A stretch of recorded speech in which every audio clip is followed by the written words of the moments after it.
personal foul. That was absolutely ridiculous. The Boston Bruins have won the Stanley Cup. Up on down. Here comes a 1-2 pitch. Red Sox win the World Series. I don't know. It's tough. Tom's up there, man. Being tough. Ladies and gentlemen, the battle for Boston. At the day of this recording, it's August 11th, 2023. Yeah, Padres season's probably over. Not gonna lie, the Padres season's probably over if I had to guess. I don't know what needs to be done in order for us to turn it around next season, but it looks like the Padres are donezo. I know they're mathematically not out of it yet, but it's going to be very hard for them to come back. Having said that, I know the Red Sox just took 3 of 4 from Kansas City. But if I had to make a guess for the Red Sox also, I give them maybe a 15% chance of making it into the playoffs. And the reasoning for that, you're probably saying, why am I saying that? Oh, the Red Sox just won their series against Kansas City. They did their thing. Yeah, but they didn't sweep them. A team who has 35 wins, you couldn't sweep them? Say goodbye, if you'd ask me. Because if you're not going to be able to sweep Kansas City, how are you going to be able to beat other teams in series? Detroit's coming into town. They're not so great either. Are you going to be able to sweep them? If I had to guess, probably not. You got Erod going Sunday, who's pitching very well this year. You got their other ace going tonight against Chris Sale, who's only going to be throwing 4 innings. Chris Sale's only throwing 4 innings. I don't know how to pronounce his last name. I know his first name is Tariq, though. And I know who he is. But you got their number 1 and number 2 pitchers going this week. Then you got Houston.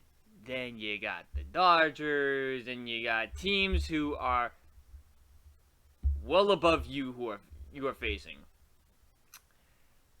And alongside with that, it looks like your team has checked out. Why is that? Well, I don't know. We got a stupid front office who did not buy at the trade deadline. Again! They were 2.5 games out of a wild card spot. They are flirting with the playoffs. They could have the potential to go on a deep run because they are playing out of their minds this year. In my opinion, at least, they're playing out of their minds. And they didn't buy at the trade deadline because Chaim Bloom is too cheap to make a deal to help this team win now. And the front office just simply don't care.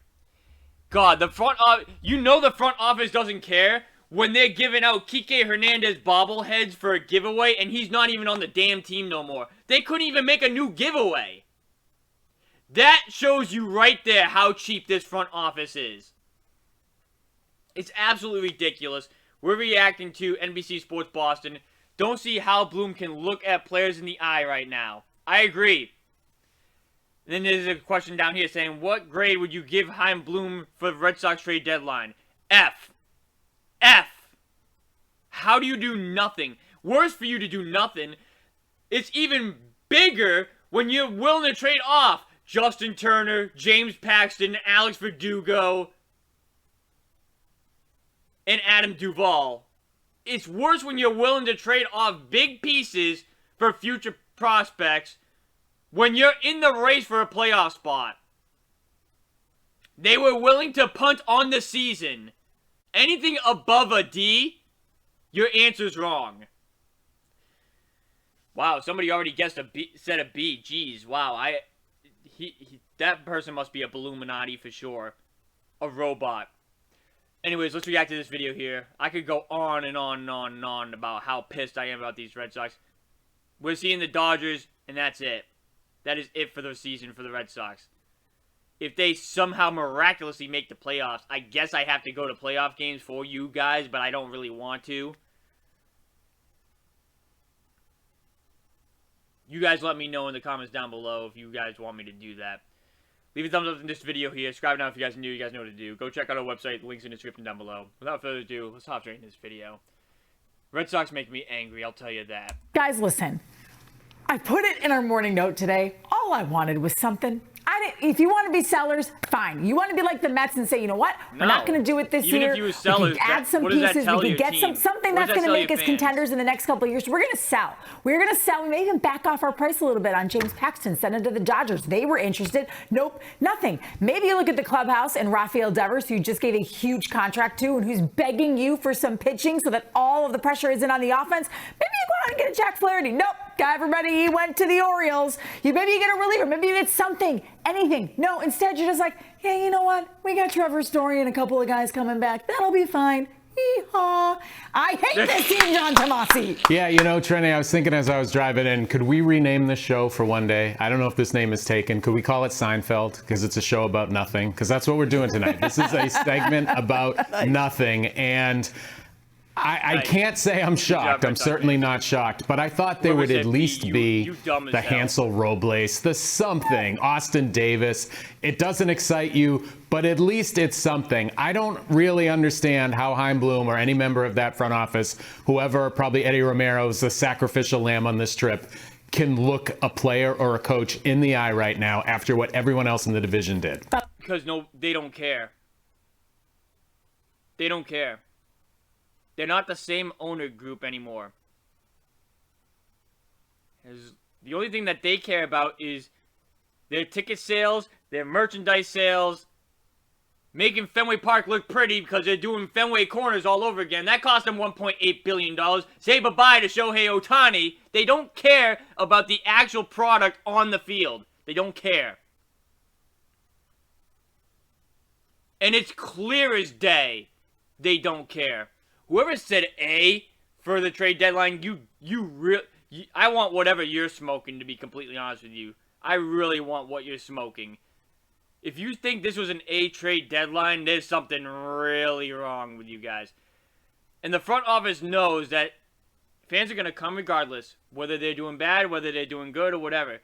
They're stocking up all these prospects in the minor leagues, and in reality, they're just banking on them being good at the major league level one of these days. And they're playing it exactly like the Tampa Bay Rays do. It frustrates me because this is a big market team and they're not willing to pay guys to help them win right now.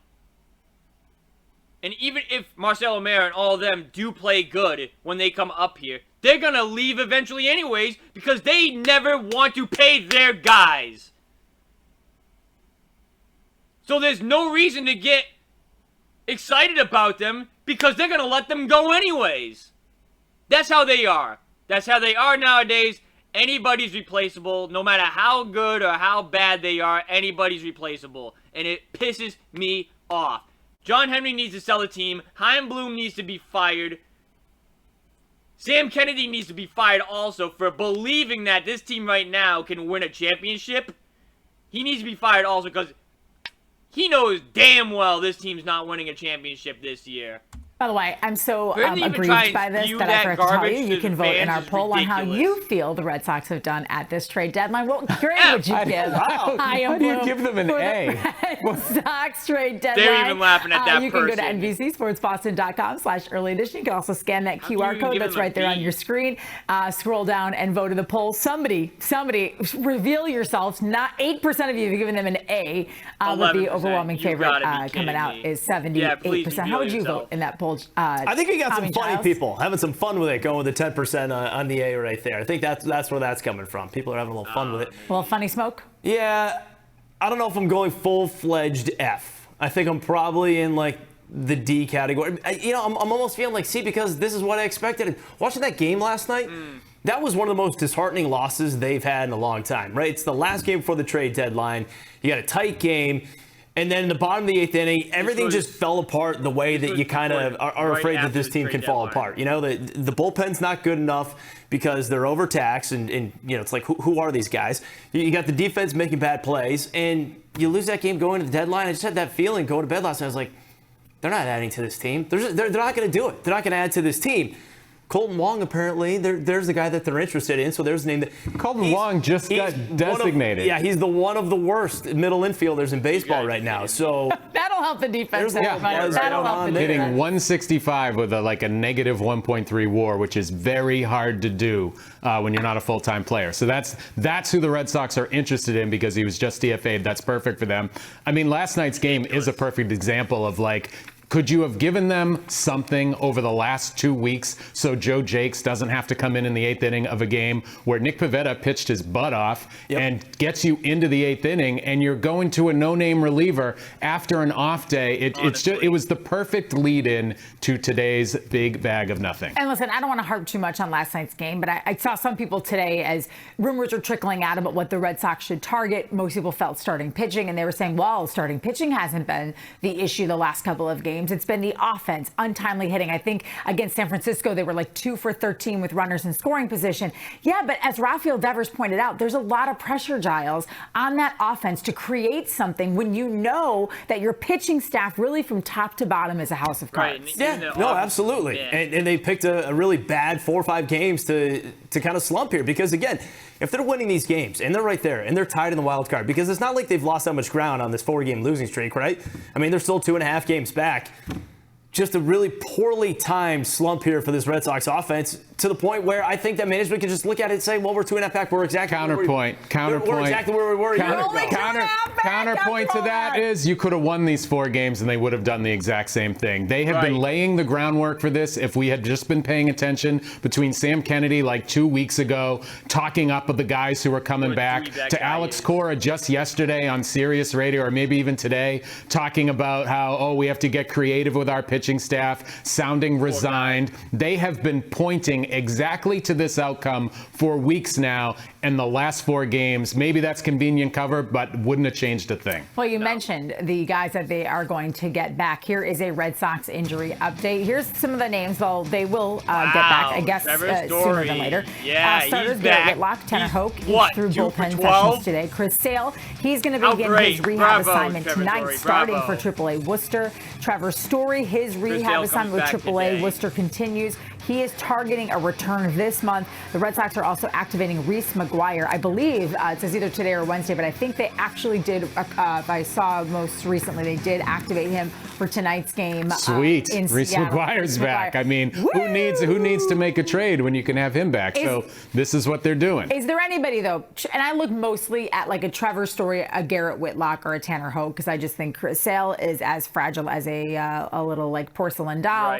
Right. Any of these guys make a difference and help you make up those 2.5 games? I don't even want to answer that question because that's what the Red Sox want us to talk about. They want us to talk about the guys who are coming back, and that is garbage. Every team has injured players. I mean, the Yankees could have approached the deadline and say, we just got Aaron Judge back. That's our deadline acquisition. Do I think Trevor Story will help? I mean, if he can throw, if his elbow holds up, he hasn't played in more than a year. I would like to think, Trenny, to answer your question, that Story would be the biggest impact guy, but that is so irrelevant right now because today was about give your clubhouse, give your fans a reason to stick with this team, and you just stuck a pin in a balloon like you've done every trade deadline for the last 4 years. But they're also going to sell it as this team was over 500 the way it's constituted. And they're going to say, we got a chance. And they're going to say that over the next 2 weeks, look at their schedule. You got 10 straight games at home when you're done with this. This is the 4th trade deadline for the Red Sox in Chaim Bloom's era here in Boston. And this is the 3rd time, very least 3rd time, where players and us fans have felt like they've done little to nothing to help this team win now. When does it end? Seriously, when does this end?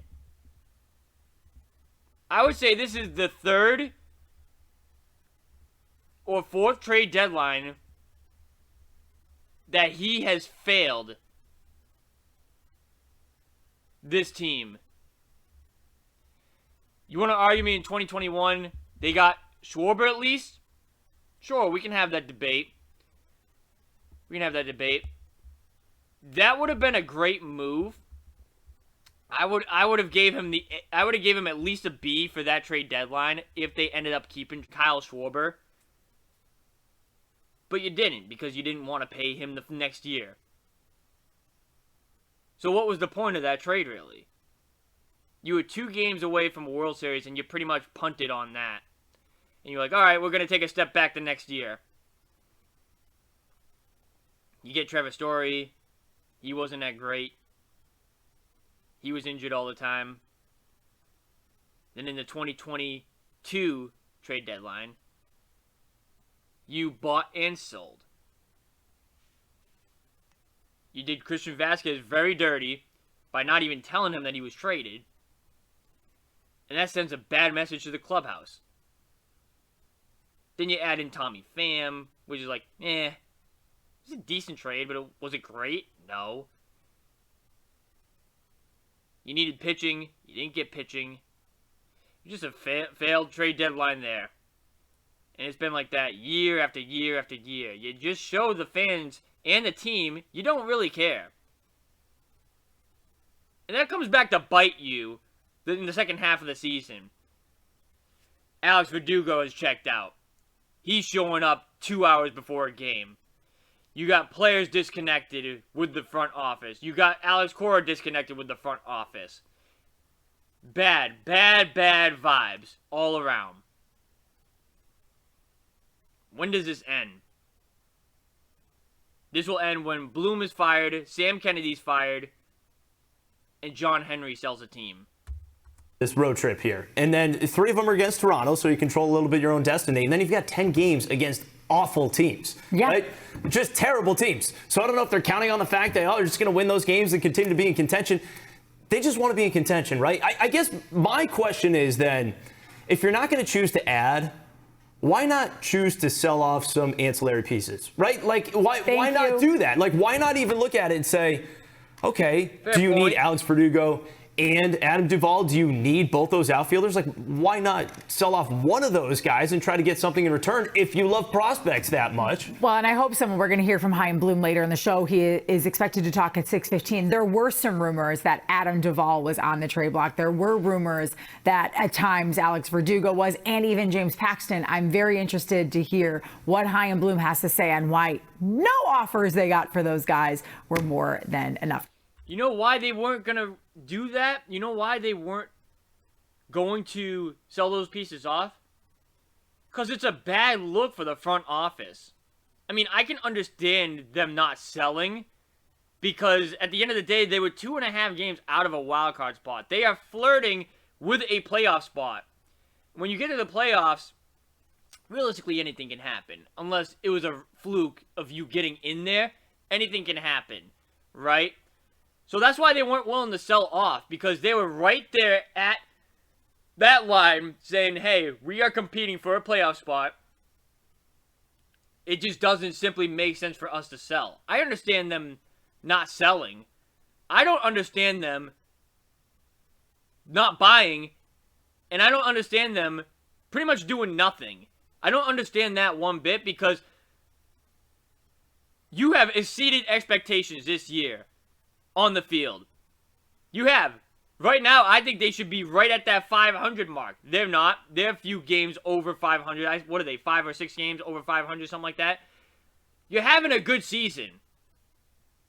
Why wouldn't you add on that? Why wouldn't you go in for your players who have exceeded expectations?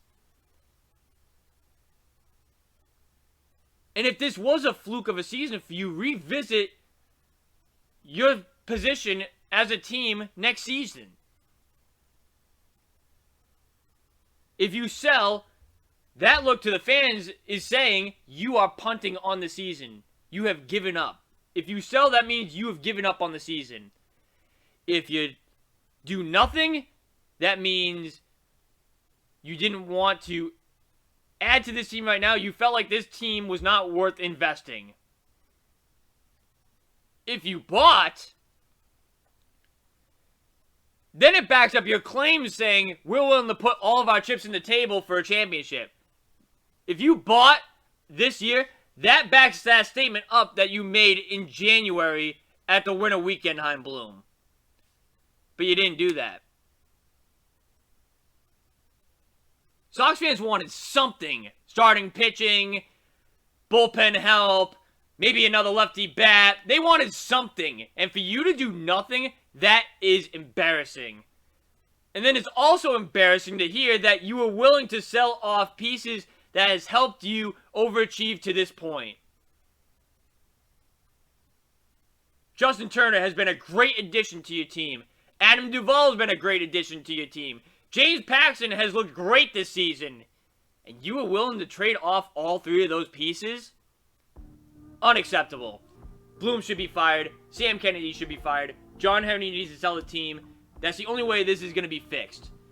Because this is what the Red Sox are going to look like going forward. Mediocre. Right on that line of competing for a playoff spot. They'll either make it, be a wild card exit, or they won't even get in there at all. That's the look going forward for them. That's going to do it for this video here. Leave a thumbs up if you guys enjoy these videos. Subscribe now if you guys new. You guys know what to do. Go check out our website. Links in the description down below. It's been your boy Jesse, and I'll see you guys in the next video. Later, guys. Bloom, you really suck.